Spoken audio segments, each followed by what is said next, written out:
Bueno, el siguiente participante es entonces Gabriel Gasabe. La verdad es un gusto presentarlo. Yo no sé si vos lo tenés claro, pero vos fuiste quien me pudiste hacer entender qué es el multiplicador monetario en una presentación que hiciste una vez en la Fundación Sí, Atlas hace unos cuantos años. Sí, no hace tanto, ¿no? Bueno, no hace tanto. Pero bueno, por eso me da gusto presentarte. El tema de la presentación es Henry Hazlitt, el arte de la sencillez. Bueno, me voy a parar porque si me siento más cerca del pueblo que a los liberales siempre nos dicen que no. Funciona si está maximizada la... ¿Sí? Sí.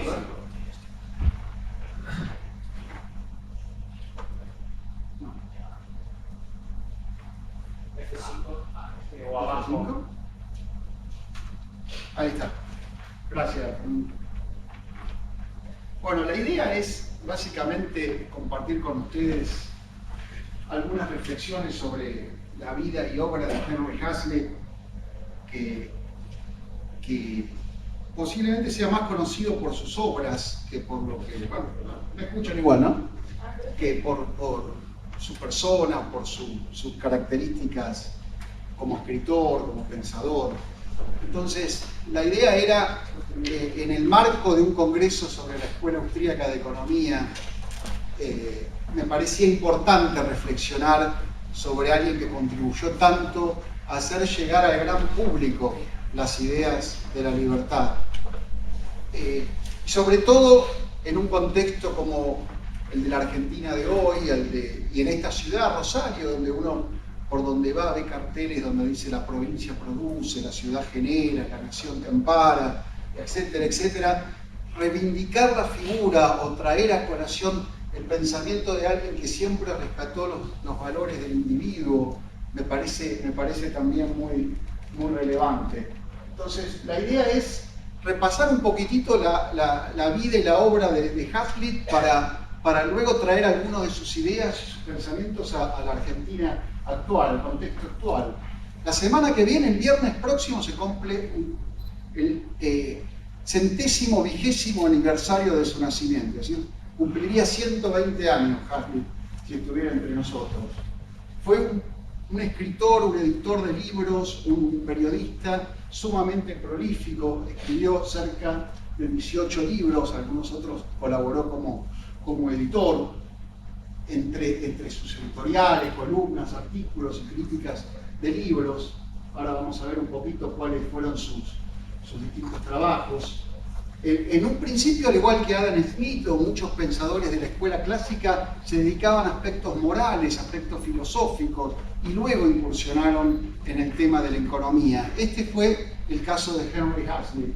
Sus primeros trabajos fueron de temas filosóficos, sobre planteos morales, sobre educación, sobre la voluntad, digamos, la fuerza de voluntad, mejor dicho, que tiene que estar presente. Y podríamos, si quisiéramos resumir, tres aspectos o tres campos en los cuales él influyó sumamente y ganó prestigio con algunas de sus obras, podríamos citar a estos tres. Alguien que difundió un sano pensamiento económico, los pensamientos o las ideas de la Escuela Austríaca de Economía, con su Economía en una lección de 1946, como alguien que criticó con mucha firmeza y con mucha solvencia las ideas de John Maynard Keynes que imperaban en la época en que Hazlitt actuaba públicamente, con básicamente el fracaso de la nueva economía, como se la conocía, la economía keynesiana del año 59, y también como alguien que contribuyó a la filosofía moral con The Foundation of Morality, ya en 1964. Aquí tenemos algún dato de su vida, de su infancia. Él nació en Filadelfia, como les decía, el 28 de noviembre de 1894. Su familia era muy humilde, pudo estudiar la primaria y la secundaria, y cuando quiso estudiar psicología en un college de la ciudad de Nueva York, tuvo que abandonar porque tenía que trabajar. Y aquí tenemos el City College de Nueva York. Y algo que destaca es, y lo pongo ahí, trabajó como cadete o mandadero por $5 a la semana, es que Hazlitt ya al final de su vida, él recordaba que aquellos años donde él se insertaba en el mercado laboral, era muy importante la libertad de contratación que existía en el mercado laboral en los Estados Unidos. No había leyes de salario mínimo, no había leyes laborales, el trabajo era libre en cuanto a su contratación y al poner fin a su contratación. La idea de que nada se inicia si después se complica para terminar, bueno, eso se aplicaba en la época en que Hazlitt buscaba sus primeros empleos. Él sabía que si perdía su empleo a los 2 o 3 días porque veían que no tenía habilidades, porque no había podido estudiar mucho, que no estaba capacitado, al día siguiente o ese mismo día buscaba en los clasificados del diario de esa mañana y encontraba una nueva posición laboral. Es decir, él hablaba, reflexionaba ya grande de la dinámica que existía en Estados Unidos en cuanto a materia de empleo en aquellos años, que entrar y salir de un trabajo eran relaciones libres, voluntarias, contractuales, como deberían ser siempre, o deberían haberse mantenido siempre. Entonces, gracias a eso él podía sustentarse y podía dar, digamos, ofrecer algo en el mercado de manera constante. Cuando se enteraba, por ejemplo, que alguien ganaba más porque aprendía, porque tenía ciertas habilidades o ciertas condiciones, él se ponía a aprender, como se puso a aprender a escribir a máquina para poder aumentar su salario, como aprendió taquigrafía cuando entró al Wall Street Journal. Él en el Wall Street Journal tenía una columna que se llamaba By the Way, que se hizo muy famosa. Era una columna sobre el mercado bursátil. Él no sabía nada del mercado bursátil, pero era un individuo que sabía escribir muy bien. Entonces, y él lo expresa más adelante en sus obras y puntualiza eso, y eso es algo que a mí me fascina de Hazlitt, que es, él decía que escribir, que hablar, que la oratoria, que la escritura ayudaban a pensar mejor, que sentarse a tipear un artículo o a plasmar las ideas o el pensamiento de uno ayuda a que ese pensamiento sea mejor. Y una obsesión de Hazlitt era ser claro, ser conciso, llegarle a la gente. Yo veo que tal vez algún problema que hemos tenido los liberales en tratar de transmitir nuestras ideas ha sido eso, la falta de claridad, la falta de sencillez al emitir nuestro mensaje. ¿Por qué vamos a usar 400 palabras y con 5 la gente nos puede entender perfectamente para mandarnos la parte de que somos buenos escritores o como grandes oradores?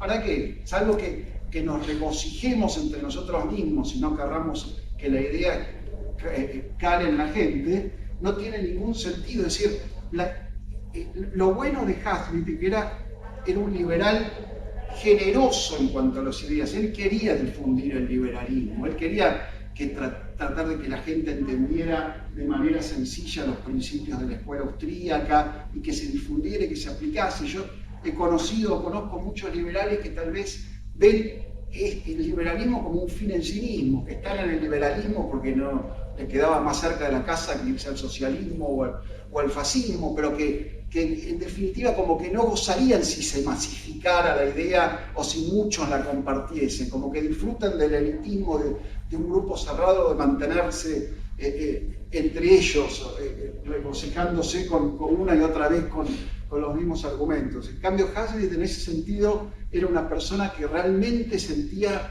la libertad y la necesidad de transmitírsela a los demás. Él fue una persona que se hizo a sí misma en el plano de las ideas. Él no estudió economía, no se formó como economista. En la Primera Guerra Mundial estuvo en la Fuerza Aérea, en Texas, y después, cuando fue dado de baja, volvió a recuperar su trabajo en el Wall Street Journal. Cuando cumplió 70 años hubo una gran fiesta que se le hizo en su homenaje, en la que incluso habló Ludwig von Mises. Él decía que en total escribió unos 10.000 editoriales, artículos, columnas, unas 10 millones de palabras. Después de Wall Street Journal estuvo en casi todos los diarios y publicaciones importantes que había en aquella época en los Estados Unidos. Entre ellas, después de su paso por el New York Times, terminó trabajando para la revista Newsweek. Y en 1950, junto a John Chamberlain, se convirtieron en los editores de la revista The Freeman, que es una magnífica publicación que mensualmente publica la Fundación para la Educación Económica de Irvington con Hudson allí en Nueva York, ¿no? Es importante su paso por el New York Times, por eso lo pongo ahí chiquitito, abajo al pie de la transparencia, porque en aquellos años, a mediados del siglo XX, el New York Times no era tan izquierdista como es hoy día. Es decir, al punto que Hazlitt estaba a cargo de la parte editorial, muchos editoriales eran redactados por Hazlitt y se dice que influyó mucho en aquella época en generar cierta corriente de opinión contra el New Deal de Roosevelt y contra las ideas keynesianas que estaban en auge por aquel entonces. Si queremos ver qué libros lo influenciaron, él nos cuenta qué libros lo influenciaron y cómo después él se vincula con la escuela austríaca. Hubo dos grandes libros que generaron peso ideológico o peso en el ideario de Hazlitt. Uno fue El sentido común de la política económica de Whitsted. Whitsted había sido un discípulo de William Gibbons, que era un inglés que bueno, cuando explicamos los orígenes de la escuela austríaca de economía y de los marginalistas, había tres marginalistas en 1870 en la Universidad de Viena: Gibbons, Walras y Menger, que los tres arribaron a la teoría de la utilidad marginal, la teoría subjetiva del valor y la teoría de la utilidad marginal. Entonces, este señor Whitsted fue discípulo de Gibbons. Ese libro, junto con El valor del dinero de Benjamin Anderson, influyeron firmemente en Hazlitt. Y en ese libro, en este último, en el de Anderson, es cuando él conoce a Mises, porque Anderson cita en algún capítulo, en algún pasaje de su obra a Mises.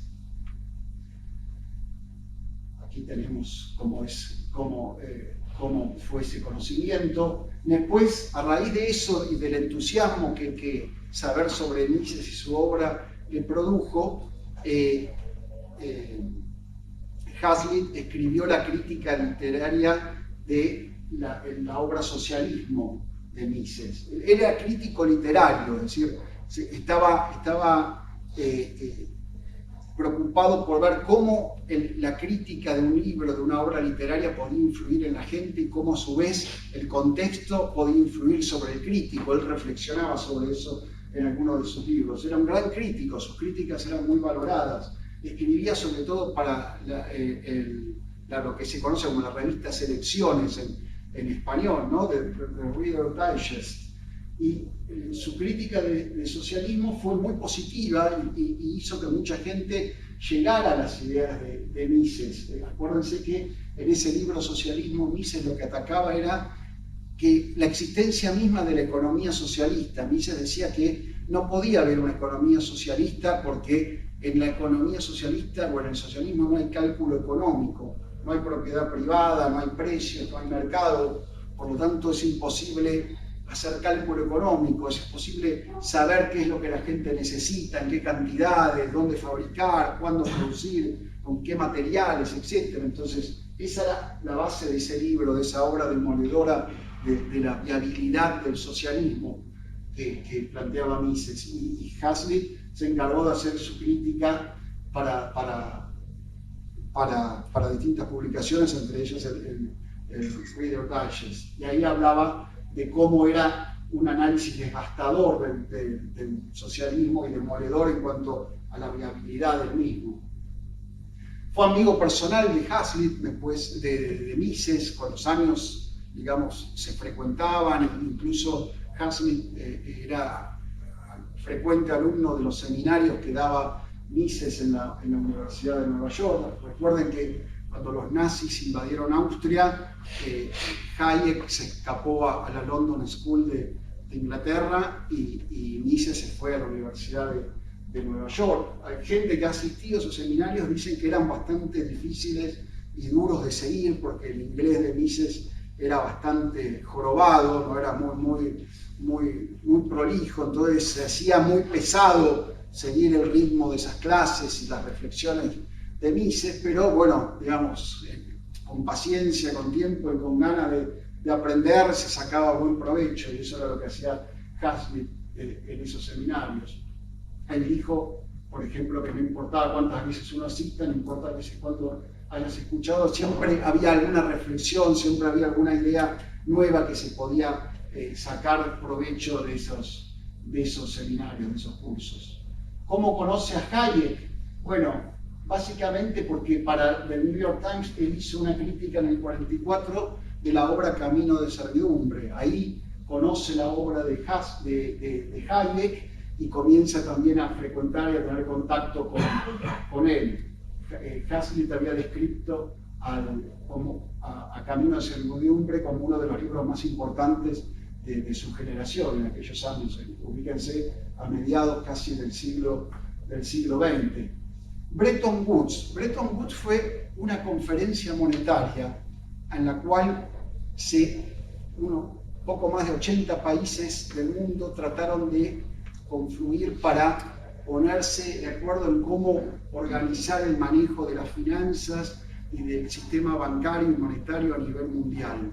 El New York Times lo había enviado a Hazlitt a cubrir esas reuniones de Bretton Woods, de esa convención monetaria, hasta que en un momento dado Hazlitt dice que ya no tenía sentido ir ahí, porque digamos eran tales los disparates que se decían y tan perversa en términos económicos la idea que se pergeniaba de crear el Banco Mundial y el Fondo Monetario Internacional, que él, digamos, ya prefería no seguir asistiendo a las reuniones, y dicen que la experiencia de Bretton Woods, de haber pasado por esos debates, por esas deliberaciones, lo inspiró a escribir Economía en una lección, que es su obra más conocida y su obra más popular. Es decir, él trató luego de ese intercambio de opiniones a las cuales él asistía en Bretton Woods, cuando vio que el Banco Mundial se iba a convertir en un ente que con dinero capitalista iba a permitir a países socialistas vivir como capitalistas, cuando vio que era una institución que lo que generó fue este engendro que llamamos tercer mundo, porque en aquellas épocas o se estaba del lado del capitalismo o se estaba del lado del socialismo. Hubo un grupo de países, entre los cuales estaban los nuestros, que no eran ni una cosa ni otra. Vivíamos como socialistas con el dinero del capitalismo que llegaban de esos créditos del Banco Mundial, del Fondo Monetario Internacional, que pasó a ser un banco central de bancos centrales. Si ya para Hazlitt era perverso que un país tuviera el manejo monopólico de la moneda con curso forzoso y con emisión monopólica a través de un banco central, más perverso era y con menos sentido se podía defender que fuera un banco central de bancos centrales, que en definitiva era lo que pasaba a ser el Fondo Monetario Internacional. Entonces, en respuesta a todo eso, él escribió la obra Economía en una lección. Otros amigos destacados de Hazlitt a lo largo de su vida, gente muy conocida: Anderson, Mencken, Leonard Read, que es el fundador de la Fundación para la Educación Económica, Ayn Rand, John Chamberlain. Digamos, fue una persona muy querida, muy reconocida por sus pares en aquella época. Déjenme hacer un pequeño repaso de sus obras para que ustedes tengan idea de lo vasto de los temas que él abarcaba. El pensamiento como una ciencia. Él, lo que yo les decía, hablaba del razonar, del reflexionar a través del escribir, de debatir, como una gimnasia permanente que permite que las ideas que uno quiere exponer lleguen con más claridad, ¿no? Eso lo escribió siendo muy joven, a los 22 años ya había escrito esa obra. Otro libro del año 22, unos años más tarde, fue El camino hacia el poder de voluntad, digamos, a la fuerza de voluntad, le diríamos nosotros en español. El hecho de plantearse objetivos, de enfocar los recursos que uno tiene, físicos, intelectuales, materiales, en pos de alcanzar esos objetivos, para lo cual obviamente se necesita un ámbito de libertad, digamos. En sociedades donde no existe libertad no hay acción, sino hay reacción, así que es muy difícil poder ejercer ese poder de voluntad por más fuerte o arraigado que uno lo tenga.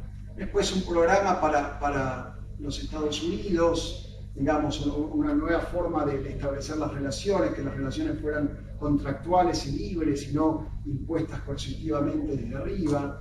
El de Anatomy of Criticism es sobre la crítica literaria, lo que yo les decía hace un ratito, de que una tarea a la que él se dedicaba y que consideraba que era muy importante porque permitía, tal vez en pocas líneas, condensar una obra y hacerla llegar o convencer o seducir a gran cantidad de público de leer una obra que puede ser densa o puede parecer lejos del alcance popular. Ahí lo que yo les decía, la influencia de la crítica sobre el público y de los tiempos, es decir, del contexto sobre la crítica. Una nueva constitución para los Estados Unidos en 1942, economía en una lección que recién mencionábamos en el 46. Otros libros fueron, esas son distintas ediciones, por eso decíamos que fue su libro más popular, ¿no? Otras obras fueron, por ejemplo, Si los dólares salvarán al mundo. Eso lo hizo a raíz del Plan Marshall que Estados Unidos había implementado luego de la Segunda Guerra Mundial, y es una reflexión sobre la ayuda exterior, que hoy día todavía muchos seguimos discutiendo si la ayuda para los países en vías de desarrollo tiene que ser de dólares frescos que vengan desde Washington o de los países centrales, o tiene que ser de manera a través de la educación o de instituciones sanas que generen repúblicas y sistemas de libre mercado y no de asistencialismo, en este caso foráneo o desde un país hacia otro. Eso lo reflexionaba él hace ya bastantes años, ¿no? Hace casi 70 años. La gran idea sobre las ideas de la libertad, la biblioteca del hombre libre, fueron muchos de sus libros, es decir, generalmente la gente conoce de él solamente Economía en una lección. El fracaso de la nueva economía es una obra devastadora respecto de las ideas keynesianas que hoy día en la Argentina de hoy están en boga. Ayer nuestro ministro de Economía decía que el hecho de que Estados Unidos o el Reino Unido impriman moneda y no generen inflación interna explica que en realidad la emisión monetaria no es fuente o causa de la inflación. Entonces en la Argentina él decía: no nos critiquen porque el Banco Central ha incrementado la base monetaria y la oferta de dinero o bajado los encajes bancarios, sino que es los especuladores, los empresarios que quieren aumentar su rentabilidad o los intermediarios que generan sobreprecios en la economía.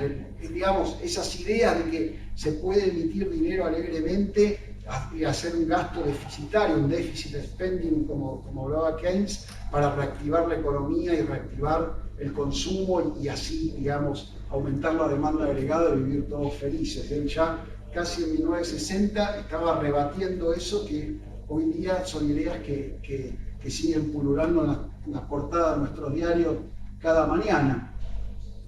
Él después lo refuerza con la crítica de la economía keynesiana en el año siguiente, los fundamentos de la moral. Después se dedica, digamos, a escribir sobre moral, sobre filosofía. Se basa en el pensamiento de Hume, de Bentham, de Immanuel Kant, de Santayana, y felizmente también en ideas de Ludwig von Mises para hablar del tema de la moral del capitalismo. Siguiendo a Bentham, Heidegger había expuesto que el derecho, la ética y la moral, los modos o las maneras son tres aspectos de la misma cosa. Vamos a citarlo literalmente. Tanto los modos como la moral descansan en el mismo principio subyacente. Ese principio es la simpatía, la bondadosa consideración por los demás. Los modos son una moral menor. Esto no está hablando, digamos, del altruismo, como lo consideran los socialistas, del tener que vivir para los demás, sino de la cooperación social que está íncita en un sistema libre, en un sistema de mercado, donde todos intercambiamos un valor por otro a los efectos de vivir todos mejor, ¿no? Como decía Ayn Rand, ¿cuál es la justificación de vivir en una sociedad? Y bueno, una es intercambiar el conocimiento, porque si no, aprender, recibir lo que otros ya generaron o pergeniaron en el pasado, si no estaríamos inventando la rueda o descubriendo el plano inclinado nuevamente. Y la otra es el comercio, el intercambiar una cosa por otra según nuestras necesidades del momento es lo que justifica la vida en una sociedad. 5 minutos, ya terminamos. Después él hablaba del derecho, de la ética, de la moral, son muchos aspectos los cuales él abarcó y trató de llegar a la gente. Decía que el capitalismo garantiza solamente, el único sistema que solamente puede garantizar 3 virtudes que para sus juicios son inseparables, que son la libertad, la justicia y la productividad. Después en el 70 habló del welfare state, es decir, del Estado coercitivo. El sector público él lo consideraba como el sector coercitivo, al sector privado como el sector voluntario. El estado de bienestar, parafraseando a Federico Bastiat, todos viven a expensas de otro. Ahí está la famosa frase de Bastiat. Es decir, lo que yo quería básicamente recordarlo a Hazlitt en un congreso sobre la escuela austríaca, me parece que merecía este modesto homenaje, un modesto recordatorio, y a ustedes, a todos los que tal vez compartimos en mayor o menor grado una idea, un ideario en común, recordar eso que nos decía Hazlitt, de tratar de ser sencillos, de ser claros. Tenemos una idea muy noble, muy virtuosa, muy natural, digamos, el liberalismo está en la naturaleza de las cosas. Existe la libertad porque existimos seres humanos, los seres humanos actuamos y por eso tenemos que ser libres, por eso tenemos que tener la propiedad privada en principio de nuestro cuerpo, de nuestro intelecto y después todo lo demás que podamos conseguir a lo largo de nuestra vida con nuestro esfuerzo. Entonces, tenemos una idea que se tendría que vender sola. Desgraciadamente nos han ganado de mano, han sido más astutos que nosotros, nos han relegado en el plano de llegar a la gente y tal vez la culpa la tenemos nosotros. Muchos de nosotros empleamos 400 palabras para poder decir lo mismo que con 5 o 6 podríamos graficarlo de una manera más clara y más directa. Entonces, me parece que ese es tal vez, resumiendo el gran legado de Hazlitt, tratar de hacer amena las ideas de la libertad, tratar de que la gente las entienda. Es decir, si no nos entienden, podemos haber leído bibliotecas enteras que nos sirve a nosotros solos, pero no lo podemos compartir con el resto, no podemos hacer que el mundo sea un poquito mejor. Entonces, lo importante es todo lo que nosotros hemos podido aprender en la vida, lo que hemos podido leer, lo que hemos podido asimilar, tratar de transmitirlo de la manera más clara y más sencilla posible y sin altanería, sin presuntuosidad. Eso es, digamos, lo que me queda de Hazlitt como moraleja, digamos, para transmitirles. Les agradezco la atención y que me hayan invitado aquí a estar en este congreso.